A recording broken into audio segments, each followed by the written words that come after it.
any business who's still standing after COVID, fair play. Take a holiday, fair play. If you skip forward to where we are now, the market is tough. And there's no disputing that. The average bill payer is getting harder. It's getting more work. It is. And we for years we've talked about things like value added service and doing more for your clients and things like that. And that is really, really still important. But you also need to just make sure you get paid and your business can function.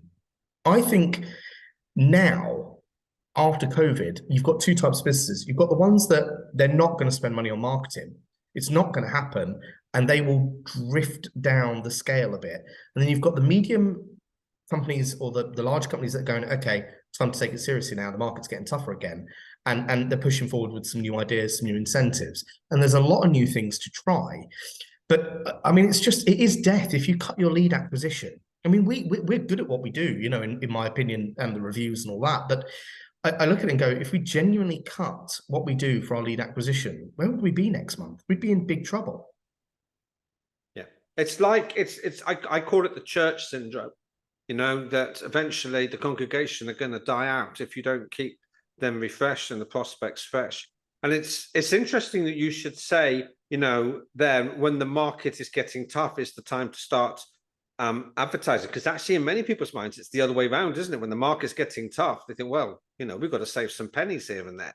Yeah, we had a company, and this is probably more of a COVID story, but just to give you an idea of what I mean by that, because I think it's important, because people will be listening, they'll be like, well, I've got Facebook, I've got this, and I've got that. And actually, if they're not using it accurately, it really doesn't matter. So we had this phone call during COVID from one of our wedding companies, and they said, the business is screwed. I said, no, it's not. I said, no, it's screwed. I said, you're a 12-year-old company. We're going to be okay.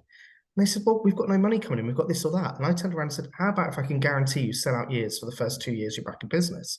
And they said, how are we going to do that? I said, by getting a grenade and lobbing it at Facebook. They said, you what? So I said, what we're going to do is we're going to put up a post and we're going to say, tag a bride below who has lost her wedding date for the chance to win her wedding free of charge. Now, the wedding cost 15 grand. But the amount of brides under it, and all I did was contact every single one and say, we're sorry you didn't win. Here's 30% off. 2 years solid bookings. Now, you've got to be creative in those moments. You've got to kind of sit there and go, come on, let's do something good about it. Because we can't control the rest. We can control what we do.